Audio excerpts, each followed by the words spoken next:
बिस्मिल्लाहिर्रहमानिर्रहीम। अस्सलाम वालेकुम। आज 10 जनवरी है और दिन है हफ्ते का। जुमे के बाद हफ्ता भी इस निज़ाम पर भारी पड़ गया है और कांपें टांगती हुई नज़र आ रही हैं। इन्होंने कल आपने देखा कल और परसों सिंध हुकूमत बहुत अच्छी बनी हुई थी और कह रही थी कि हमें तो कोई मसला नहीं है और हम तो बल्कि कल शहजाद इकबाल साहब के प्रोग्राम में सैयद नासिर हुसैन शाह जो हैं उनसे बड़ा एक ज़बरदस्त सवाल किया शहजाद इकबाल साहब ने। शहजाद इकबाल साहब ने कहा कि जैसे हुकूमत ये कह देती है कि अडयाला जेल का सुपरिटेंडेंट बहुत ताकतवर है तो उसी ने मुलाकात की इजाज़त देनी है इमरान खान की बहनों को इमरान खान के साथ, तो ये ना हो आप भी कह दें कि डिप्टी कमिश्नर बहुत पावरफुल है, वो फैसला करेगा कि बाग़े जनाब में तहरीक इंसाफ को जलसे की इजाज़त देनी है नहीं देनी। उन्होंने कहा नहीं अभी CM सिंध मुराद अली शाह का ऑर्डर आ गया है और इनको इजाज़त दी जाएगी।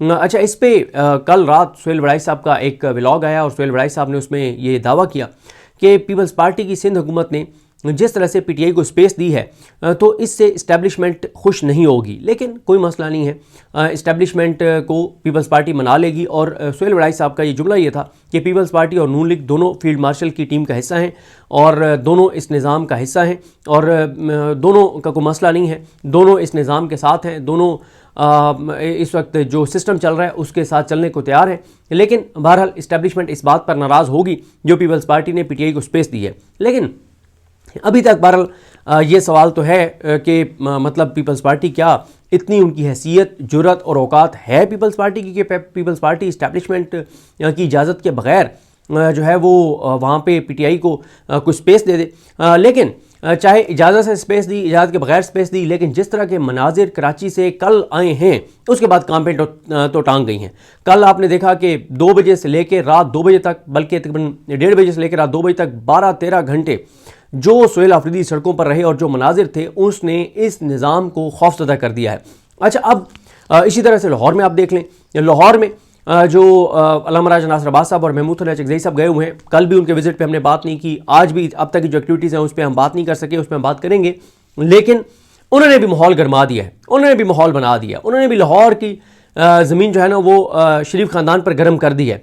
और उधर भी आप देखें बुखलाट, उधर बाग़े जनाब सील, इधर मीनार पाकिस्तान सील और अल्लामा साहब वगैरह को फिर बड़ी मुश्किल से गुजरने दिया गया, बाकी तमाम लोगों को वहाँ पे रोक लिया गया। अब मसला ये है कि मीनार पाकिस्तान हो, बाग़े जना हो, इनकी एक तारीख़ी अहमियत है और इन जगहों पे जाके जब वो बात कर रहे हैं या जलसा करना चाह रहे हैं, या आज अल्लामा साहब वगैरह जाके और चकज़ई साहब वगैरह, अख़ुंज़ादा हुसैन साहब, मुस्तफ़ा अरमाज़ खोखर साहब, ये सारे जाके प्रेस कॉन्फ्रेंस करना चाह रहे थे। एक प्रेस कॉन्फ्रेंस उन्होंने की भी है, यहाँ भी खैर उन्होंने गुफ्तगू की है, लेकिन इनको परेशानी ये थी कि अवाम, इन्हें पता था कि लाहौर में चंद ही मिनट के अंदर इतने लोग मीनार पाकिस्तान पहुंच जाएंगे कि इनके लिए मसला हो जाएगा। अच्छा, अब आप एक सवाल करेंगे कि यार एक तरफ तो हमें टाउट्स बताते हैं, टाउट्स यानी इस वक्त कोई 78 टाउट्स अगर हैं तो 78 में से यानी 75 टाउट्स जो बता रहे हैं, 76-77 सिर्फ एक टाउट है, उस पर बाद में आएंगे। वो टाउट इस्टेब्लिशमेंट को कह रहा है कि अगर आपने नून लीग की हुकूमत को घर भेज दिया तो फिर काम ख़राब हो जाएगा और वो सारी चीज़ें कर रहा है। तो उस टाउट के अलावा बाकी टाउट तो हमें कहते हैं ओहो निज़ाम तो ऐसा मजबूत है और जैसे जो है ना वो गार्डर मजबूत होते हैं, इस तरह से तल्लुक फील्ड मार्शल का और शहबाज शरीफ का मजबूत है और इनके इतने कुर्बत है, इनके दरमियान ये इतने करीब हैं कि दरमियान में से हवा भी नहीं गुजर सकती, ये इतने एक दूसरे के करीब हैं, तो कहीं नहीं जा रही शहबाज की हुकूमत। अच्छा, अगर ये हुकूमत इतनी मजबूत है, अगर ये निज़ाम इतना मजबूत है, तो इनको परेशानी किस चीज़ की है? क्यों नहीं मीनार पाकिस्तान पे लोगों को इकट्ठा होने दे रहे? कोई जलसा नहीं करना उन्होंने एक एक्टिविटी करनी थी वहाँ पे। क्यों नहीं सुहेल आफरीदी को बाग़े जनाब पे जलसा करने दे रहे? क्यों नहीं उससे पहले सुहेल आफरीदी को लाहौर में एक्टिविटीज़ करने दी गई?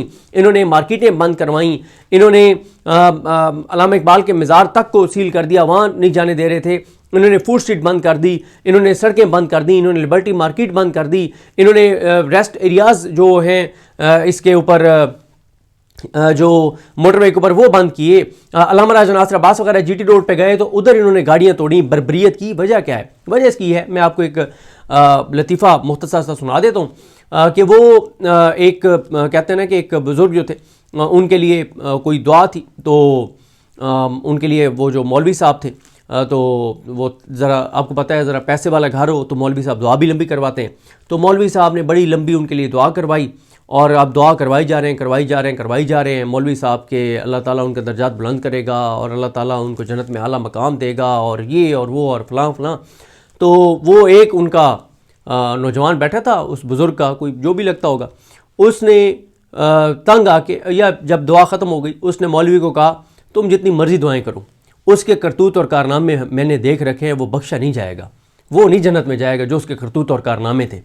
इस हुकूमत को पता है कि इनके जो करतूत और कारनामे हैं, अगर तहरीक तहफ़्फ़ुज़ पाकिस्तान और तहरीक इंसाफ सुहेल आफरीदी ने इसी तरह से मोमेंटम बना दिया तो लोग तो तैयार बैठे हैं इनको ज्वाइन करने के लिए, लोग तो निकलने के लिए तैयार बैठे हैं। इनको ये परेशानी है कि इन्हें पता है कि इनके करतूत और कारनामे ऐसे हैं कि हर तबका इनसे बेजार है, हर तबका इनसे तंग है, हर शोबा इनसे तंग है। मुझे पाकिस्तान का कोई एक शोबा बता दें, मुझे पाकिस्तान का कोई एक तबका बता दें 9 अप्रैल 2022 के बाद से उसकी ज़िंदगी में सुकून आया हो। आप जाएं, मोबाइल ऑन करें, दुकानदारों से पूछें, रेडी वालों से पूछें, लोगों से पूछें कि आपकी ज़िंदगी में कोई एक आसानी आई हो 9 अप्रैल 2022 के बाद। पाकिस्तान का कोई एक इदारा बता दें जो 9 अप्रैल 2022 के बाद आगे बढ़ाओ। 9 अप्रैल 2022 के बाद मुझे किसी एक आईनी ओहदेदार या जितने लोग ओहदों पर बैठे हैं उनकी इज्जत, एहतराम और मकाम और मर्तबे में इजाफा हुआ हो। पाकिस्तान का हर इदारा कमज़ोर हुआ है, पाकिस्तान का हर शोबा तबाह हुआ है, पाकिस्तान का हर तबका बर्बाद हुआ है, लोग खुदकुशियों पर मजबूर हैं, गुर्बत तारीख की बुलंद तरीन सतह पर है, अनसर्टेनिटी तारीख की बुलंद तरीन सतह पर है, बेरोजगारी तारीख की बुलंद तरीन सतह पर है, एक्सपोर्ट्स गिर रही हैं, इंपोर्ट्स बढ़ रही हैं, गैर मुल्की सरमायाकारी हो नहीं रही, ब्रेन ड्रेन हो रहा है, लोग मुल्क छोड़ के जा रहे हैं और इस निज़ाम की बहुत ज़्यादा नफरत बढ़ती चली जा रही है। फिर इस निज़ाम का एक और बड़ा मसला है, इस निज़ाम का मसला यह है कि ये जेन जी, दो चीज़ों से इस निज़ाम की जान जाती है। एक जेन जी की डिस्कशन से जान जाती है और एक इसलिए ज़ोरैन का आर्टिकल आया, आपने देखा, उसके आर्टिकल के मुकाबले में 5 टाउट से आर्टिकल लिखवा दिए गए। और भाई फिर क्या फ़ायदा आपको मिला? उनका टक्के जितनी भी उनका कॉलम डिस्कस नहीं हुआ, 1-2 टाउट्स के डिस्कस हुए थोड़े से, बाकी टाउट्स के डिस्कस ही नहीं हुए। भाई बात यह है कि ये क्यों इनकी कांपें टांगती हैं जेन जी की डिस्कशन से? क्योंकि जेन जी ने बांग्लादेश में क्या किया, उन्होंने हुकूमत को घर भेज दिया। जो वहाँ की वो थी अपना क्या हसीना वाजिद, वो यहाँ की क्या बनती है आपको पता है? यहाँ कौन है हसीना वाजिद जैसी या हसीना वाजिद जैसा?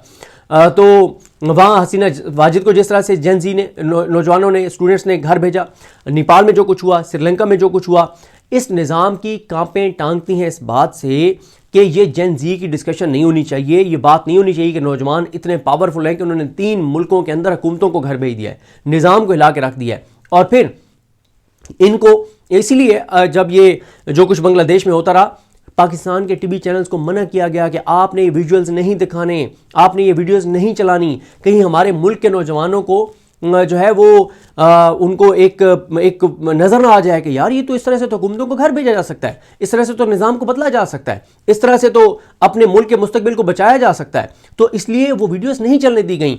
अब भी परेशानी ये है कि पिछले 3.5-4 साल से, यानी या 9 मई के बाद से, ख़ास तौर पे 9 मई के बाद एक ही चीज़ हुई ना कि पाकिस्तान में इंसानी हकूक़ ख़त्म हो गए। कोई पुरअमन एहतजाज नहीं कर सकता, कोई आके अपनी बात नहीं कर सकता। सिर्फ ये नहीं कि तहरीक इंसाफ, हम तहरीक इंसाफ पे तो तनकीद करते हैं, किसानों का 1 साल में 2200 अरब का नुकसान हुआ और अब भी किसान तबाह और बर्बाद है। क्या किसानों की क़यादत किसानों को निकाल पाई है? नहीं। ताजरों के साथ जो कुछ हो रहा है, क्या ताजर निकल पाए हैं? नहीं। क्या इंडस्ट्रियलिस्ट के साथ जो कुछ हो रहा है निकल पाए? नहीं। जो टेक्सटाइल मिल्स वालों के साथ हुआ है, टेक्सटाइल वाले निकल पाए? नहीं।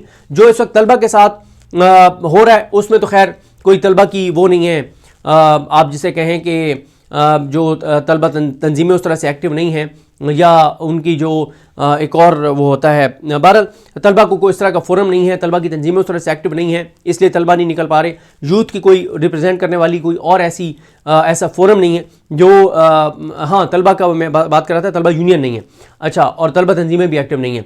तो अब मसला ये है, इस निज़ाम को परेशानी ये है कि अगर सुहेल आफरीदी इसी तरह से सड़कों पे रहे, अल्लामा राजा नासिर अब्बास साहब और महमूद हसन जगज़ई साहब इसी तरह से सड़कों पे रहे, लोगों को एक्सेस किया, देखें ये असर होता है। जब आप बराह जाके लोगों को खिताब करते हैं तो लोग कायल होते हैं। अब क्या बात कर रहे हैं सुहेल आफरीदी और अल्लामा राजा नासिर अब्बास और महमूद हसन जगज़ई साहब? वो एक ही बात कर रहे हैं, वो 2 बातें कर रहे हैं। पहली बात वो ये कर रहे हैं कि इनसे मुल्क नहीं चल रहा, इन्होंने हर शोबे को तबाह और बर्बाद कर दिया है और ये मुल्क चला भी नहीं सकते। क्यों? क्योंकि अवाम ने इनको मुस्तरद किया है, ये अवाम के मुस्तरद शुदा लोग हैं, ये इनका कोई विजन नहीं है। अल्लामा राजा नासिर अब्बास ने कहा कि जिन्होंने 40 साल में 50 साल में मुल्क को तबाह और बर्बाद किया, एक बार फिर उन्हीं को मुल्क में ऊपर मुसल्लत कर दिया गया है। महमूद हसन जगज़ई साहब ने अच्छा एक तो वो ये कह रहे हैं कि इनसे मुल्क नहीं चल रहा, और ये मुल्क चल भी नहीं सकता क्योंकि इनका विजन नहीं है, इनकी सोच नहीं है, इनके असासे, जदादें, औलादें, कारोबार, मफादात, यहाँ तक कि इलाज भी मुल्क से बाहर है। तो इनको पाकिस्तान की क्या फिक्र, खुदा न खासा पाकिस्तान जहाँ मर्जी जाए। इन्होंने एक टिकट कटवाना है, इन्होंने तो कपड़े भी नहीं उठाने यहाँ से, इन्होंने तो टिकट कटवाना है, वो भी खुद नहीं कटवाना है, किसी को कहेंगे और लंदन का टिकट कटवाएंगे, जाके लंदन उतरेंगे, वहाँ सारा सामान पड़ा हुआ है, बच्चे वहाँ पे हैं, कारोबार वहाँ पे है, डॉक्टर वहाँ पे हैं, इलाज वहाँ पे है, छोटी सी भी सर्जरी होनी हो तो वो भी जाके स्विट्जरलैंड से और उन जगहों से होती है, और वहाँ भी सारी ब्यूरोक्रेसी साथ फिर रही होती है। किसी ने बैग उठाया हुआ है तो किसी ने कुछ उठाया हुआ है तो किसी ने कुछ उठाया हुआ है, तो ये सारे मतलब इनके तो ये इनकी मोजें लगी हुई हैं। अब इनको परेशानी ये है कि एक ऐसे टाइम में तहरीक तहफ़्फ़ुज़ पाकिस्तान और सुहेल आफरीदी सड़कों पर हैं जब इकोनॉमी के हवाले से बहुत परेशान कुन चीज़ें सामने आ रही हैं। देखें, इसमें कोई शक नहीं है कि ईरान में जो कुछ हो रहा है वो उसके पीछे अमेरिका और इसराइल है, इसमें तो कोई दूसरी राय नहीं है। लेकिन ये भी एक हकीकत है कि महंगाई से लोग वहाँ बहुत ज़्यादा तंग हैं। अब महंगाई से वहाँ लोग क्यों तंग हैं? क्योंकि ज़ाहिर है को उधर ये मसला नहीं है कि ईरान की रिजीम वहाँ करप्ट है, तो भाई उनके ऊपर पाबंदियाँ हैं, उनकी तो लड़ाई बड़ी है। पूरी उम्मत मुस्लिमा में एक गैरतमंद मुल्क है, एक गैरतमंद मुल्क है जो टक्कर दे रहा है अमेरिका को और इसराइल को। उसके अलावा कौन है? आप बाकी उम्मत मुस्लिमा के हुक्मरानों की आप ट्रंप के लिए उनकी खुशामदें सुने, वो कैसे जाके ट्रंप के पाँव पड़ जाते हैं, कैसे ट्रंप के लिए उसकी तारीफ़ें करते हैं और उसकी खुशामदें करते हैं, और फिर ट्रंप उनको आके और फटे पे चढ़ा देता है, कहता है कि बंद कमरे में जो मेरे लिए कह रहे थे इधर कहो, पूरी दुनिया के मीडिया के सामने कहो मेरे लिए क्या कह रहे थे। वो तो ट्रंप तो ये हरकतें करवाता है, जो उसके अर्दली हैं, जो उसके लेले हैं, जो चाबी वाले खिलौने हैं। एक वाहिद मुल्क ईरान है जो गैरत के साथ डटा हुआ है, जो अमेरिका को टक्कर दे रहा है, जो इसराइल को टक्कर दे रहा है, जिसने गजा और फ़लस्तीन को उस तरह से सपोर्ट किया है जैसे किसी भी मुस्लिम हुक्मरान को, मुस्लिम मुल्क को सपोर्ट देनी चाहिए थी। इसकी वो कीमत अदा कर रहे हैं। लेकिन महंगाई की वजह से लोग निकले, भाई बैरूनी सपोर्ट है, उसने उनको एक चाबी दी, लेकिन ग्राउंड के ऊपर एक ग्राउंड तैयार था कि महंगाई तो वहाँ पे अच्छी खासी बढ़ी है। अब मसला यह है कि पाकिस्तान के अंदर भी तो क्या हालात हैं, महंगाई के क्या हालात हैं, बेरोज़गारी के क्या हालात हैं, अनसर्टेनिटी के क्या हालात हैं। हर दूसरा पाकिस्तान छोड़ के जाना चाहता है। लोगों को इनकी शक्लों से मसला है, लोगों को पता है कि ये मुल्क के साथ क्या कर रहे हैं, लोगों को पता है कि पाकिस्तान को कहाँ लेकर जा रहे हैं। तो इस वक्त परेशानी ये है कि अगर तहरीक तहफ़्फ़ुज़ पाकिस्तान और ये मोमेंटम बना देते हैं। एक मसला ये चल रहा था कि लोगों को तहरीक इंसाफ की क़यादत पे एतमाद नहीं रहा था, इनके ऊपर एतमाद का फुकदान हो गया था, वो एतमाद बहाल हो रहा है लोगों का। अब आप मुझे बताएं, जब सुहेल आफरीदी कहेगा कि निकलो तो लोग निकलेंगे, जब अल्लामा राजा नासिर अब्बास साहब, महमूद खान जगज़ई साहब कहेंगे, मुस्तफ़ा नवाज़ खोखर साहब कहेंगे, अख़ुंज़ादा हुसैन कहेंगे, शाहिद खटक कहेंगे, मीना खान आफरीदी कहेंगे, ये सारे कहेंगे, शफकत अयाज, ये सारे जो इस वक्त ग्राउंड के ऊपर हैं, जो इस वक्त एक्टिविटीज़ कर रहे हैं, जब ये कहेंगे तो लोग निकलेंगे। लोगों का मसला ये है कि लोग कहते हैं हम किसके पीछे निकले, क़यादत ही नहीं है। अब ये नए क्राउड पुलर्स हैं, इनका लोगों पे एतमाद बन रहा है, इन्होंने लोगों में निकल के बता दिया कि इनको कोई खौफ नहीं है। क्या अल्लामा राजा नासिर अब्बास को कोई थ्रेट नहीं है? क्या महमूद खान जगज़ई साहब को कोई थ्रेट नहीं है? क्या सुहेल आफरीदी को कोई थ्रेट नहीं है? उसके साथियों को कोई थ्रेट नहीं है? लेकिन वो निकले अवाम में, निकले लोगों में, उन्होंने खौफ के बुत तोड़े हैं, लोगों का उन पर एतमाद बना है कि हाँ यार हमारे लिए जान हथेली पे रख के निकले हैं। अब इनको एक मसला है 8 फरवरी से, और राना सनौला जो शहबाज शरीफ के बड़े करीबी साथी हैं, उनकी बौखलाहट कल आपने शाहज़ेब खानज़ादा के प्रोग्राम में अगर सुनी हो, उनकी परेशानी आपने सुनी हो, उनके मुंह से सच निकल गया है। उन्होंने कहा कि 8 फरवरी का ये जो ऐलान कर रहे हैं ये आइन के ख़िलाफ़ है, ये कानून के ख़िलाफ़ है, ये मुल्क के ख़िलाफ़ है। ये क्या बात है कि ये कह रहे हैं कि दुकानें बंद रखो, ये कह रहे हैं कि गाड़ियाँ ना लाओ सड़कों पर। एक तरफ कहते हैं कि ये नाकाम हो जाएंगे, अच्छा भी नाकाम हो जाएंगे तो आपको टेंशन लेने की ज़रूरत ही कोई नहीं है। दूसरी तरफ कहते हैं हम ये कर देंगे, हम वो कर देंगे, ये मुल्क दुश्मनी है, ये गद्दारी है, ये फलाना है फलाना है। ये क्या बात हुई भाई? वो एक सिंपल बात कर रहे हैं कि 8 फरवरी को आवाम का वोट चोरी हुआ है। पाकिस्तान के लोगों ने जिनको 17 सीटें दी उनको यहाँ पे इक़्तिदार दे दिया गया, और जिनको पाकिस्तान की कौम ने 2 अक्सरियत दी वो अडयाला जेल में बैठे हुए कैद तन्हाई में, उसकी बहनों को नहीं मिलने दिया जाता, उसकी बीवी को से नहीं मिलने दिया जाता, उसकी बीवी की बेटियों को से नहीं मिलने दिया जाता, उसकी जमात के रहनुमाओं को से नहीं मिलने दिया जाता, उसके केसेस नहीं लगने दिए जा रहे, उसको इंसानी हकूक मुयसर नहीं है। उसका बेटा, उसका भांजा जो है हसन न्याजी, वो पड़ा हुआ है जेल के अंदर, उसकी बहनों के ऊपर केसेस चल रहे हैं, उसकी बहनों के ऊपर वाटर कैनन चलता है। उसकी पार्टी के लोग आज भी ऐसी बेगुनाह जो सियासी वर्कर्स हैं वो सीरान बन के और जेलों में पड़े हैं। उसकी जमात का झंडा तक लहराने नहीं दिया जाता। उसकी जमात के उसकी फैमिली की ख़वातीन को और उसकी दीगर जो वर्कर्स हैं उनको सूरत यासीन नहीं अडयाला के बाहर पढ़ने दी जाती, वहाँ पर पानी छोड़ दिया जाता है। तो उसके साथ तो आप ये कर रहे हैं, उसका नाम टीवी पे नहीं चल सकता, उसकी तस्वीर टीवी पे नहीं चल सकती, उसके साथ तो आप ये कर रहे हैं। तो भाई बात यह है कि इनको इस वक्त 8 फरवरी को जो ये पहली इनके लिए चैलेंज 8 फरवरी है, उससे ये परेशान है कि 8 फरवरी को अगर 50% दुकानें भी बंद हो जाती हैं, 50% भी सड़कों पे गाड़ियां कम हो जाती हैं, तो इसका क्या मतलब है? इसका मतलब ये है कि ये तो इंटरनेशनल पूरी दुनिया को नजर आएगा कि भाई वो तो तहरीक तहफ़्फ़ुज़ ने पाकिस्तान की कॉल पे 50% दुकानें बंद थी, 50% गाड़ियाँ कम आई सड़कों के ऊपर। और इस वक्त ये भी परेशानी है कि ओवरसीज़ दोबारा एक्टिव हो चुके हैं, वहाँ कन्वेंशन हो रहे हैं ओवरसीज़, यहाँ पे पाकिस्तान में लोगों को कॉल्स करके और उन्होंने कंपेन शुरू कर दिया कि आपने गाड़ी नहीं निकालनी, 8 फरवरी को आपने दुकान नहीं खोलनी। अब 50% भी अगर वो कामयाब हो जाते हैं तो उनको बड़ा हौसला मिल जाएगा। अगली बार हो सकता है वो 2 दिन की तारीख कह दें कि आगे 2 दिन आपने दुकानें नहीं खोलनी। और फिर दूसरी परेशानी है जो सोहेल आफरीदी कह रहे हैं, स्ट्रीट मूवमेंट में यह है कि अब डी चौक नहीं आना, हर चौक डी चौक, जब कॉल दी जाएगी आपने अपने घरों से निकलना है और आपने मेन शाहराहों पे आके बैठ जाना है। अब ये प्लान कर रहे हैं 200-250 मकामात से सड़कें बंद करने की। 200-250 मकामात पे आप सड़कें बंद कर दें तो ये तो पूरा मुल्क रुक जाएगा। ये पूरा मुल्क कैसे ये वहाँ पे ट्रैफिक और ये सारी चीज़ें बहाल करवाएंगे? उसकी वजह ये है कि जब वो डी चौक की कॉल देते हैं उस वक्त तो आसान होता है कि पूरे पाकिस्तान से फोर्स बुला लो यहाँ पे और 26 नवंबर कर दो, पूरे पाकिस्तान से पुलिस भी और सारी फोर्सेस बुला के यहाँ पे डी चौक में इकट्ठी कर लो और जब ये आए इनको मारना शुरू करो, पंजाब की हदूद शुरू होने से लेके और इस्लामाबाद की हदूद शुरू होने तक और अटक पुल से लेके और इस्लामाबाद एंट्री तक, और हर तरफ से इनको मारो, इनके ऊपर जबर करो, बर्बरियत करो, फस्तायत करो। तो अब वो नहीं है, अब तो ये है कि भाई जहां जहां आप हैं वहीं वहीं बैठ जाएं। तो आप कितनी जगहों से सड़कें खाली करवाएंगे? तो परेशानी इस वक्त ये है कि लोग निकल रहे हैं, खौफ के बुत तोड़ रहे हैं, टूट रहे हैं, जमूद टूट रहा है, सकूत टूट रहा है।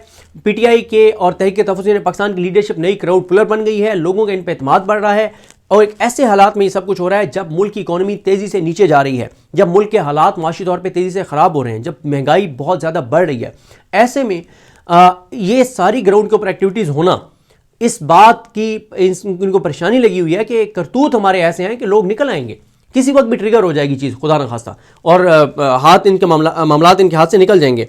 अब आपको मैं 3-4 चीज़ें और ज़रा बता देता हूँ। अब देखें ना कि लोगों को थोड़ा सा, अब ये लोगों की ना वो है ना तंग आमद बजंग आमद, अब मुख्तलिफ तबकात और मुख्तलिफ लोग निकल रहे हैं। अब नौशहरो फिरोज़ में ये शाहिद हुसैन साहब ने ट्वीट किया है कि मेहरान टाउन में ताजिर परवेज़ अली खोखर के घर डकैती के खिलाफ शहरियों ने नौशहरो फिरोज़ बाईपास पर एहतजाजी धरना दे दिया और पुलिस के खिलाफ नारेबाजी कर रहे हैं और वो कह रहे हैं कि पुलिस डाकू भाई भाई। अब आप मुझे बताएं कि नौशहरो फिरोज़ में भी लोगों को पता है कि सड़क बंद करनी पड़ेगी। फिर एक चीज़ और बड़ी इंपॉर्टेंट है, ये मेयर शराफत अली साहब ने ट्वीट किया हुआ है, कहते हैं आजकल 25,000 में बकरा नहीं मिलता और मरियम नवाज ने 25,000 में मौलवी जो है वो खरीद लिए हैं। अच्छा, अब आप एक चीज़ देखें, किस्मत खान ज़िमरी साहब ने ये एक रोज़नामा दुनिया की खबर एक ट्वीट किया है या उनका एडिटोरियल है, लेकिन इससे आप अंदाज़ा लगाएं कि आम पाकिस्तानी को क्या नुकसान है। अब खबर क्या है? खबर यह है कि ब्यूरो ऑफ इमिग्रेशन के मुताबिक साल 2025 में 7,62,499 पाकिस्तानी बैरून मुल्क मुलाजमत के लिए गए, जबकि 2024 में 7,27,381 पाकिस्तानी गए थे। इसमें बताया क्या गया, 5,659 अकाउंटेंट थे, 10,503 बावर्ची, 3,795 डॉक्टर। अब ये जो 3,795 डॉक्टर गए हैं ना, ये कोई नालायक डॉक्टर नहीं गए होंगे, ये वो डॉक्टर गए होंगे जो लायक डॉक्टर थे, जो काबिल डॉक्टर थे। एक एक डॉक्टर डेली पता नहीं 100-150-200 मरीज देखता होगा। अब ये जो 4,000 डॉक्टर तकरीबन पाकिस्तान से चला गया, ये काबिल तरीन डॉक्टर्स होंगे। भाई नालायक डॉक्टर्स को दुनिया में कौन लेता है? ये लायक तरीन डॉक्टर्स और डॉक्टर जो पाकिस्तान से गए हैं, इसका नुकसान किसको है? उनको तो नहीं है जो नज़ले ज़ुकाम का भी इलाज जाके और लंदन से करवाते हैं, जो छोटी सी सर्जरी भी जाके स्विट्जरलैंड से करवाते हैं। ये नुकसान तो भाई आम पाकिस्तानी का है जो आउटडोर में जाके चेक करवा लेता था, जो वार्ड के अंदर जाके चेक करवा लेता था या फीस भी देके चेक करवाता था, तो कम से कम अच्छे डॉक्टर तो अवेलेबल थे। अब ये 4,000 लायक तरीन डॉक्टर जो चले गए हैं पाकिस्तान से एक साल में, तो नुकसान किसका है? आप देखें, अगर एक डॉक्टर भी 100 मरीज डेली के देखता था तो कितने लोग थे पाकिस्तान के जिनको वो चेक करते थे? तो ये सबसे बड़ा क्राइसिस है, सबसे बड़ा नुकसान है जो ये डॉक्टर जा रहे हैं आपके। फिर इंजीनियर्स आपके 5,940 यानी तकरीबन 6,000 इंजीनियर्स चले गए। आपके मुल्क के अंदर इंजीनियर्स की ज़रूरत है, आपके मुल्क के अंदर लायक लोगों की, स्किल्ड लोगों की ज़रूरत है, ख़ासतौर पर डॉक्टर्स इंजीनियर्स इनकी तो ज़रूरत है। चलें, ये तो कुक तो बग़ैर तालीम के भी कोई ये काम सीख सकता है, लेकिन ये डॉक्टर्स और इंजीनियर्स का जाना, अकाउंटेंट्स का जाना। फिर आप देखें कि नर्सेज कितनी गई हैं, 1,640 नर्सेज गई हैं, 1,725 असातिज़ा गए हैं, और इसी तरह चलें बाकी इलेक्ट्रीशियन और ड्राइवर्स तो अच्छी बात है, जाएँ यहाँ से स्किल सीखें और जाएँ, लेकिन आप कभी ये रेशो देखें ना, जो इंटरनेशनल स्टैंडर्ड है कि कितने शहरियों के लिए एक डॉक्टर होना चाहिए, तो पाकिस्तान उस मेयार में बहुत नीचे है। कितने शहरियों के लिए एक नर्स होनी चाहिए, पाकिस्तान उस मेयार में बहुत नीचे है। पहले नर्सेज की बहुत कमी है, डॉक्टर्स की बहुत कमी है, और डॉक्टर्स और नर्सेज छोड़ के जा रहे हैं। अब ये डॉक्टर्स और नर्सेज जो छोड़ के जा रहे हैं, ये जाहिर है इन्होंने क्वालिफाइड थे, इनकी क्वालिफिकेशन वो थी, इनकी सलाहियत वो थी कि इनको दुनिया के बड़े बड़े मुल्क जो है वो ले रहे। अच्छा, फिर अगली जी सुने, नजम सेठी साहब से ने कहा है कि अमेरिका अगर हमला करता है ईरान पर तो कोई भी उसके दिफा के लिए कुछ नहीं करेगा। सईद आयशा नाज ने पूछा कि पाकिस्तान भी कुछ नहीं करेगा, तो नजम सेठी ने कहा सवाल ही पैदा नहीं होता कि पाकिस्तान ईरान की कोई मदद करे। अच्छा, आगे जी एक और चीज़ सुन लें। ये मुस्लिम लीग नून के एक MPA की डेथ हुई PP 167 में, ज़िमनी इलेक्शन था, वहाँ पे क्या हुआ है ज़रा सुने। ये माजिद निज़ामी साहब जर्नलिस्ट हैं और मोहम्मद उमैर साहब ने खैर ट्वीट किए हुए हैं। माजिद निज़ामी साहब कहते हैं कि मुस्लिम लीग नून को भारी अवामी मैंडेट की एक और जीत मुबारक। लाहौर में PP 167 में ज़िमनी इलेक्शन में RO दफ्तर के बाहर जमात इस्लामी के एजाज गौरी एडवोकेट से कागजात नामजदगी छीन कर बावर्दी एहलकारों ने उसे अगवा कर लिया। वक्त ख़त्म होने पर थाना मुस्तफ़ा टाउन ले गए। तहरीक इंसाफ पहले ही बाइकआउट पर है। जमात इस्लामी वोट इलेक्शन में कितने वोट ले लेती, लेकिन इक़्तिदार वालों के लिए बेसी और बेशर्मी क्या लाजिम होती है। अब आप मुझे बताएं कि क्या इस पर आप हाफिज़ नईमुर-रहमान साहब को एहतजाज करेंगे, कोई धरना देंगे? कभी भी नहीं देंगे। हाफिज़ नईमुर-रहमान साहब जो हैं, जमात इस्लामी जो है वो सिर्फ उस वक्त एक्टिव होगी जब इस निज़ाम को कोई ज़रूरत होगी। ये परसेप्शन है। आप देख लें पिछले 3-3.5 साल में जो जेन्युइन इशूज़ हैं, भाई ट्रंप को शहबाज शरीफ ने अमन नोबेल प्राइज़ के लिए नामजद कर दिया, जमात इस्लामी ने क्या किया?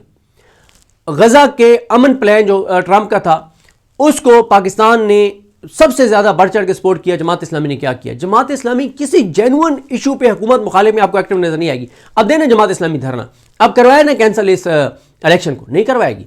हाँ, अगर ये KP में हुआ होता कुछ, ओए होए, इस वक्त तक KP में धरना शुरू हो चुका होता, हाफिज नईम साहब का ऐलान आ गया होता, सड़कें बंद कर दो और पता नहीं क्या कर दो, और जमहूरियत खतरे में पड़ गई होती, इस्लाम खतरे में पड़ गया होता, इंसानियत खतरे में पड़ गई होती। लेकिन इस निज़ाम को जितना फैसिलिटेट जमात इस्लामी ने और मौलाना फजल रहमान साहब ने किया है, शायद ही पाकिस्तान में कभी किसी जमात ने इस तरह से अपोजिशन में होते हुए, चलो हुकूमत में तो आप इत्तेहादी होते हैं ना, अपोजिशन में होते हुए इस निज़ाम को जितनी सपोर्ट जमात इस्लामी और मौलाना फजल रहमान ने किया, शायद ही किसी जमात ने किया। मौलाना फजल रहमान नहीं चलते तहरीक तफज़ुल में पाकिस्तान के साथ ना चलें, तहरीक इंसाफ के साथ नहीं चलते ना चलें। खुद आप क्या कर रहे हैं? आप कहते हैं कि मैंडेट चोरी हुआ है 8 फरवरी 2024 को, अब तक आपने क्या किया? कुछ भी नहीं किया सिवाय बातें, तकरीरें और धमकियाँ। अच्छा, तो ये इन्होंने भी ट्वीट किया हुआ है, मोहम्मद उमैर ने भी, कि जमात इस्लामी के उम्मीदवार के अगवा के बाद लाहौर PP 167 लाहौर में नून लीग के उम्मीदवार जो है वो बिला मुकाबला मुंतखब, उनका नाम है मलिक मोहम्मद शफीक खोकर, और रिटर्निंग ऑफिसर कौन है? मोहम्मद उमर मकबूल। अब ये मोहम्मद उमर मकबूल जो आ रहे हैं, ये बहुत इनको तरक्की मिलेगी, ये बहुत तरक्की पाएंगे। ये इस निज़ाम को ऐसे लोगों की ज़रूरत है, इस निज़ाम को ऐसे लोगों की ज़रूरत है, ये माशाल्लाह बहुत तरक्की करेंगे। तो बहरहाल जी, आगे जाते जाते ज़रा किसानों की भी बात कर लें कि उमर दराज गोंदल साहब ने बताया कि गंदम खरीदारी पर पंजाब हुकूमत की पॉलिसी में तब्दीली। पंजाब हुकूमत इस साल 3500 रुपये फी मन पर 25 लाख मैट्रिक टन गंदम खरीदेगी, मगर यह खरीदारी प्राइवेट सेक्टर के जरिए की जाएगी। उस पर अहमद वड़ाइच, जो किसानों के ऊपर बहुत बात करते रहते हैं, उन्होंने कहा है कि वही हिसाब बनना है जो पिछले साल बना था। शेखुपुरा की सारी गंदम पास्को सेंटर हाउजाबाद आती रही थी, क्योंकि शेखुपुरा में किसी आम शख्स का हल्का है। हाउजाबाद वाले किसान औने पौने बेचते रहे, यानी शेखुपुरा की गंदम हाउजाबाद आती रही। क्यों? क्योंकि किसी ताकतवर की वो गंदम थी और हाउजाबाद वाले बेचारे किसान जो हैं वो रुल गए। और आगे जी 2 और खबरें। एक तो बड़ा अच्छा एक ट्वीट किया है उज़ैर खान है, ये कराची से। उन्होंने कहा कराची की सड़कों पर कबायली पठान घूम रहा है और मुहाजिर उस पठान पर फूलों की पत्तियां निशावर कर रहे हैं। मेरे कप्तान ने बहुत पहले कहा था कि मेरे पाकिस्तानियों, मैं तुम्हें एक कौम बना दूंगा। ये बिल्कुल उन्होंने जो है वो खूबसूरत और दुरुस्त बात की है। एक और खबर जी, एयर चीफ ज़हीर बाबर सिद्धू के भाई डॉक्टर कबीर अहमद सिद्धू, ये मोहम्मद उमैर ट्वीट कर रहे हैं कि एयर चीफ ज़हीर बाबर सिद्धू के भाई doctor Kabir Ahmed Sidhu chairman SCCP तैनात। एयर चीफ के एक भाई इस वक्त नून लीग के रुकने कौमी असम्बली भी हैं। इस पे जब यही खबर रियाज़ुल हक साहब ने ट्वीट की तो उसको कोट ट्वीट करके मरीम नवाज़ खान जो रिपोर्टर हैं सुप्रीम कोर्ट की, वो लिखती हैं कि मुआशी बेहतरी की जानिब एक और सुनहरा कदम। तो बहरहाल जी ये सूरत हाल है। और मरीम नवाज़ साहबा का बयान भी आ गया जो जमात इस्लामी के उम्मीदवार को अगवा करके और बिला मुकाबला अपना उम्मीदवार उन्होंने बनवाया है MPA। मरीम नवाज़ कहती हैं कि एक तो इज़हार तशक्कुर उन्होंने किया इसके ऊपर, और उन्होंने कहा पाकिस्तान मुस्लिम लीग नून के उम्मीदवार की कामयाबी मोहम्मद नवाज शरीफ की क़यादत और रहनुमाई में अवामी खिदमत का समर है। अवामी फलाह बहबूद और खिदमत का सफ़र अब तेज़ तर होगा। यानी इससे ज़्यादा जो ये जमात इस्लामी के उम्मीदवार के साथ हुआ है, इससे कुछ ज़्यादा ही चीज़ होगी। अल्लाह ताला पाकिस्तान पर रहम करे, अल्लाह ताला पाकिस्तान पर करम करे। लेकिन जैसे मैंने आपको कहा है कि माहौल बन रहा है, कांपें इनकी टांग रही हैं, परेशानी इनको है कि लोग कहीं इनके साथ निकल आएँ तहरीक तहफ़्फ़ुज़ पाकिस्तान और तहरीक इंसाफ के साथ, और इसलिए कराची बाग जनाह में भी इजाज़त नहीं दी जा रही जलसे की, और लाहौर में मीनार पाकिस्तान को भी सील कर दिया गया है, और राना सलोला की बौखलाहट भी सामने आ गई है 8 फरवरी के हवाले से कि 8 फरवरी को जो ये कर रहे हैं ये गद्दारी है, मुल्क दुश्मनी है, गैर आइनी है, गैर कानूनी है, ये कर देंगे वो कर देंगे। कांपें टांग रही हैं, माहौल बन रहा है। क्रेडिट गोज़ टू तहरीक तहफ़्फ़ुज़ पाकिस्तान और सुहेल खान आफरीदी। मुझे अपनी दुआ में याद रखें। अल्लाह करीम हम सब का हामी नासर हो। अल्लाह हाफ़िज़।